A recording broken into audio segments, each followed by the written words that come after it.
जब बीच नदी में ऋषि को हुआ नाव चलाने वाली लड़की से प्रेम, फिर महाभारत के रचयिता ने लिया जन्म।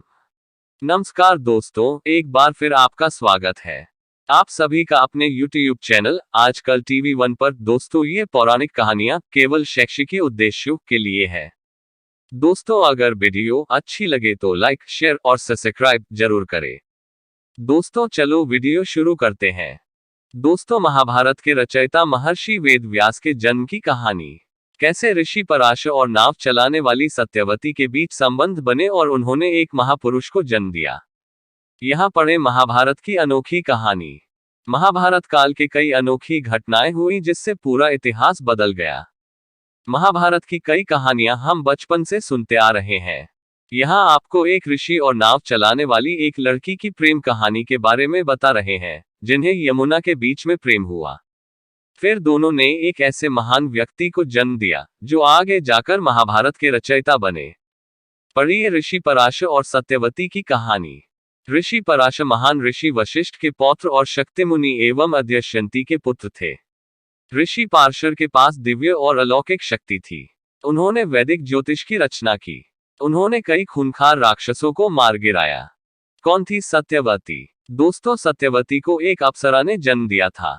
उस अप्सरा को मछली बने रहने का श्राप मिला था, इसलिए सत्यवती के शरीर से मछली की गंध आती थी। उसे गंधवती भी कहा गया। सत्यवती का पालन पोषण एक केवट ने किया था। पराशर और सत्यवती की मुलाकात। पौराणिक मान्यताओं के अनुसार एक बार ऋषि पराशर यमुना पार करने के लिए सत्यवती की नाव में सवार हुए। नाव को सत्यवती चला रही थी। उसके रूप को देखकर ऋषि मोहित हो गए। ऋषि पराशर ने सत्यवती के सामने सहवास का प्रस्ताव रख दिया। सत्यवती ने ऋषि पराशर के सामने रखी शर्तें। सत्यवती ऋषि पराशर के साथ सहवास के लिए तैयार हो गई, मगर उसने ऋषि के सामने कुछ शर्तें रख दी।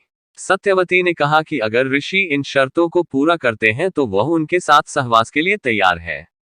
सत्यवती की पहली शर्त थी कि उन्हें सहवास करते हुए कोई न देखे। ऋषि ने ये शर्त मान ली और अपनी दिव्य शक्ति से घने कोहरे का कृत्रिम आवरण बना दिया।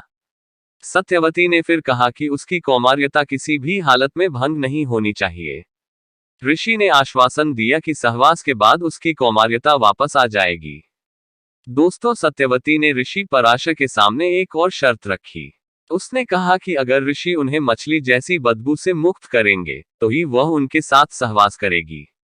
ऋषि ने तुरंत उसकी बदबू दूर कर दी और उसके शरीर से फूलों की खुशबू आने लगी।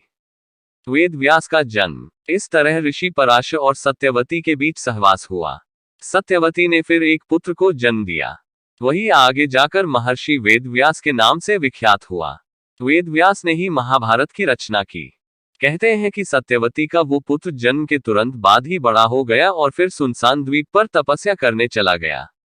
तपस्या के दौरान उसका रंग काला हो गया, इसलिए उसे कृष्ण द्वैपायन भी कहा जाने लगा।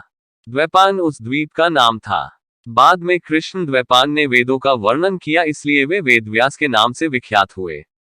वेद व्यास ही महाभारत के रचयिता हैं। बाद में सत्यवती की शादी कुरु देश के राजा शांतनु से हुई। इस तरह वह हस्तिनापुर की रानी बनी।